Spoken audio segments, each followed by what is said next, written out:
Varicose veins కి సరైన చికిత్స కోసం సంప్రదించండి ఎవిస్ హాస్పిటల్.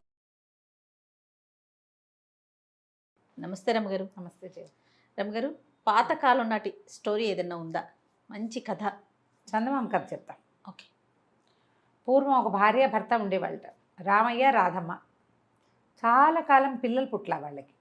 పాపం తీర్థయాత్రలు చేద్దాం, ఏ తీర్థంలో ఏ మహాత్యం ఉందో ఎక్కడైనా పిల్లలు పుడతారనుకున్నారు. ఇప్పట్లాగా 35 ఏళ్ళు వచ్చాక పెళ్ళిళ్ళు కాదు కదా. అప్పుడు ఆవిడకి 8 ఏళ్ళు, ఆయనకి 11-12 ఏళ్ళకే పెళ్ళిళ్ళు అయిపోయినాయి. 10-15 ఏళ్ళ తర్వాత 20 ఏళ్ళ తర్వాత కూడా పిల్లలు పుట్ల. అలాగైనా వాళ్ళకి ఎక్కువ వయసులు లేవు, 30లో ఉన్నారు. సరే, తీర్థయాత్రలు మొదలుపెట్టారు. కొంచెం ధనికులే వాళ్ళు. అయితే ఏమైంది, కాశీ నగరానికి వెళ్ళారు. యాత్రలో చివరిదనమాట. కాశీ నుంచి ఇంటికి వచ్చేయాలి. కాశీలో గంగా స్నానం చేస్తుంటే భార్యాభర్త ఇద్దరు మునిగారు. ఆవిడ లేచాక ఆవిడకి దూరంగా ఏదో పళ్ళెం కొట్టుకొస్తున్నట్టుగా కనపడింది. ఆ పళ్ళెంలో ఒక పాము పిల్ల ఉన్నట్టు కనిపించింది ఆవిడకి.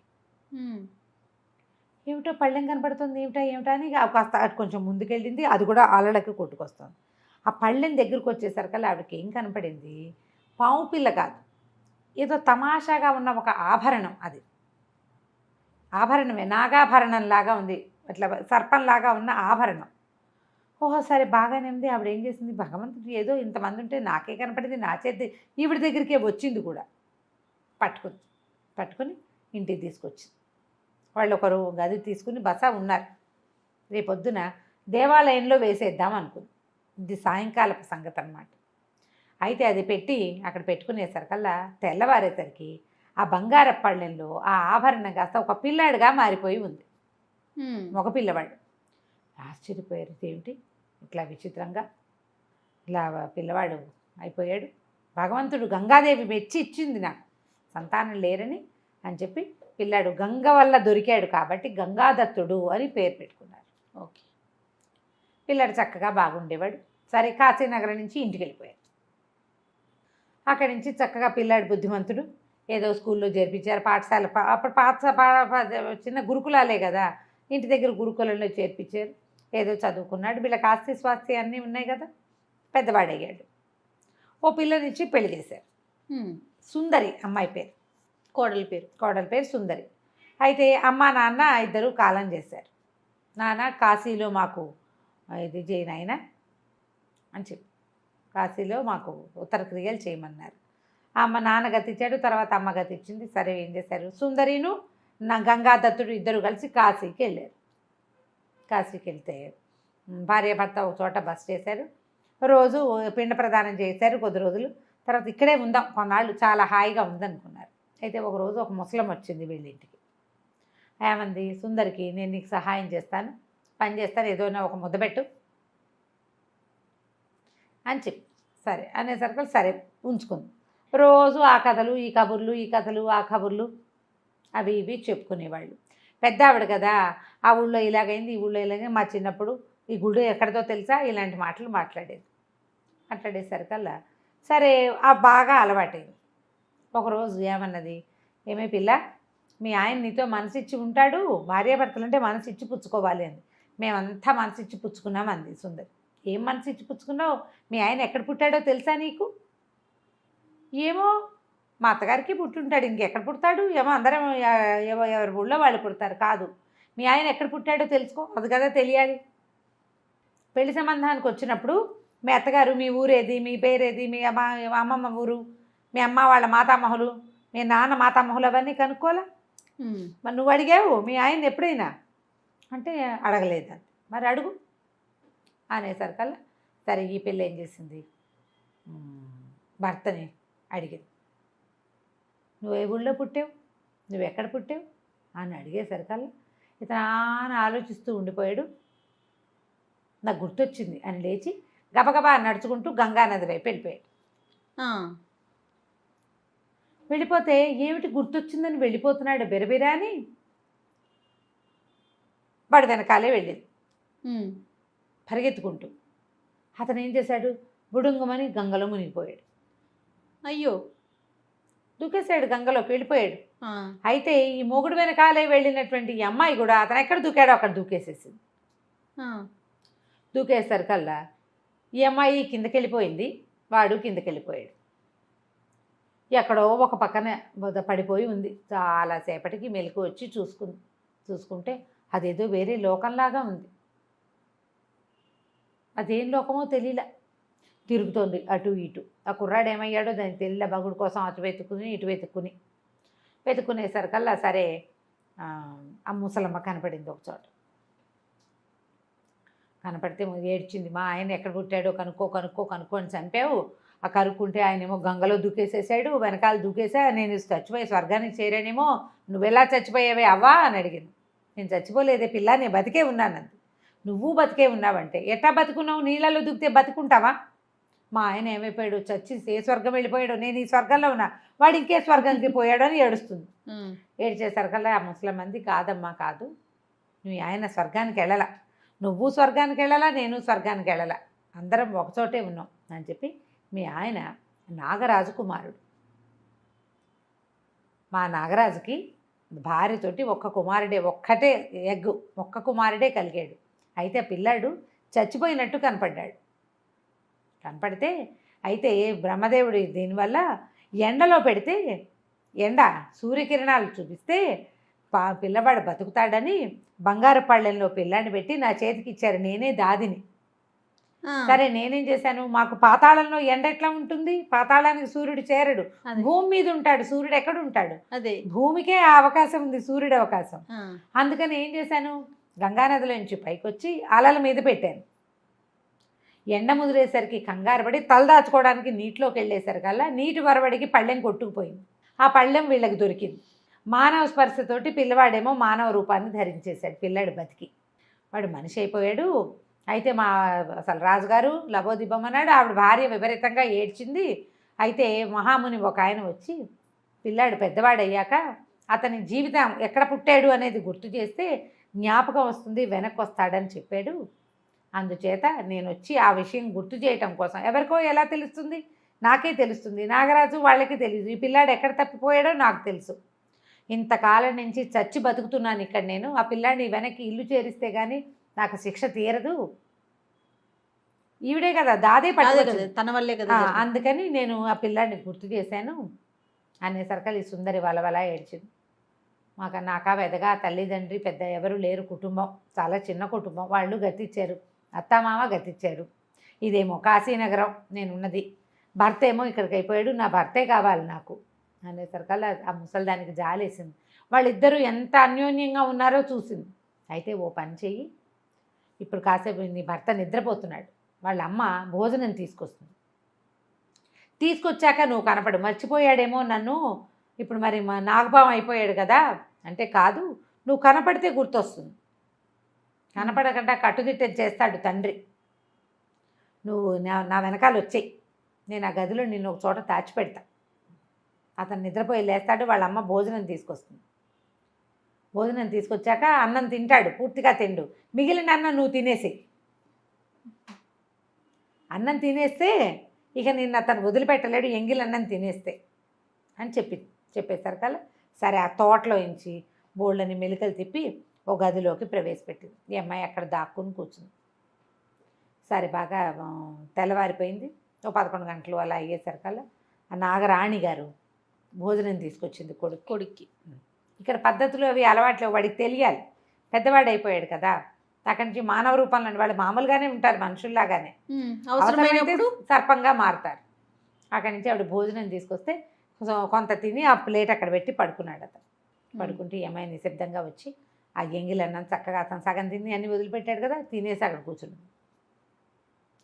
వీడు లేచాడు, భర్త లేచి అమ్మాయిని చూసి, ఎవరు నువ్వు అన్నాడు. నీ భార్యని, నీ ఎంగిలన్నం తిన్నాను అంది. భార్యని అనగానే వాడికి గుర్తొచ్చింది, కావలించుకున్నాడు. అయ్యో నేను ఇక్కడికి ఎలా వచ్చాను, నువ్వెలా వచ్చావు, నువ్వు నా వెనకాల ఎలా వచ్చేసావు అని అడిగాడు. నువ్వు గంగలో దూకావు, నీ వెనకాలే నేను దూకేశాను అని చెప్పేసరికల్లా, అమ్మో మా నాన్న చాలా చెండశాసనుడు, ఇక్కడ ఉండనివ్వడు, మరి నువ్వు వెళ్ళిపోమన్నాడు. వెళ్ళిపోమంటే, నువ్వు లేకుండా నేను వెళ్ళి ఏం చేస్తాను, భార్యాభర్తలం కదా మనం అని అడిగేసరికల్లా అతనికి భార్యను వదిలిపెట్టాలని లేదు, అమ్మాయితో ఉండాలనే ఉంది, ఇక్కడ ఉంచుకోవడానికి తండ్రి ఒప్పుకోడు. సరే ఏం చేస్తాడు, ఆ పూటకు భార్యాభర్త ఆ గదిలోనే ఉండిపోయారు. మర్నాడు పొద్దున భోజనం తీసుకుని వాళ్ళ అమ్మ వస్తే నాన్న దగ్గరకు వెళ్తానని చెప్పి వెళ్ళి, ఇదిగో ఇది నా భార్య, చూపించాడు. నేను దీన్ని వదిలిపెట్టి ఉండలేను, పాతాళంలో మనుషులు ఉండటానికి కుదరదు. సరే ఆయన ఏమన్నాడంటే, ఇక భార్యాభర్తల బంధం ఇంత బలమైంది, అమ్మాయి నీ వెనకాల గంగలో దూకొచ్చేసింది, సరే నువ్వు భూమి మీదకి కొడుకుని వెళ్ళిపో, మీ ఇద్దరు హాయిగా మీ దారిని మీరు ఉండండి, కాలం తీరిపోయాక వచ్చేద్దు కానీ అని చెప్పి మళ్ళీ వీళ్ళని గంగలోంచి తేలించి కాశీనగరంలో ప్రత్యక్షం చేయించారు. వాళ్ళు ఇంకా సొంత ఊరికి వెళ్ళకుండా కాశీనగరంలోనే ఉంటూ ఎప్పుడైనా ఒకసారి వెళ్ళి తల్లిదండ్రికి కనపడేలాగా ఒప్పందానికి ఒప్పుకొని గంగానదిలోంచే వెళ్ళగలుగుతారు పాతాళానికి. అన్ని నదుల్లోనూ ఆ అవకాశం ఉండదు, గంగకే ఆ అవకాశం ఉంది. కాశీనగరం నుంచి అయితే సులువుగా పాతాళంలో వాళ్ళున్న నగరానికి వెళ్ళిపోతారనమాట.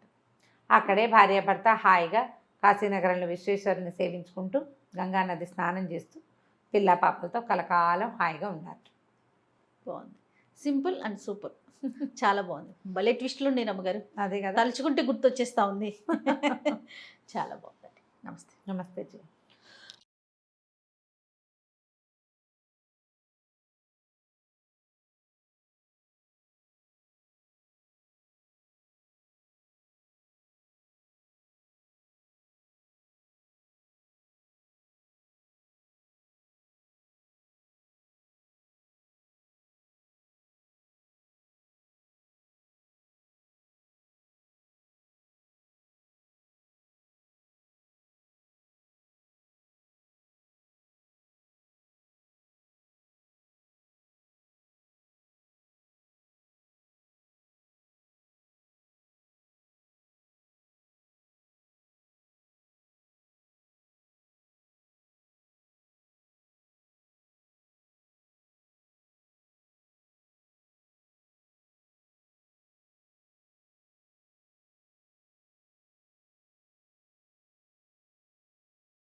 పాతదైనా పర్వాలా, తుక్కు తుక్కుగా మురికిగా లేకుండా చూసుకోండి. దుప్పట్లు, పడుకునే బెడ్షీట్స్ అవి మురికిగా ఉండకూడదు. అవును.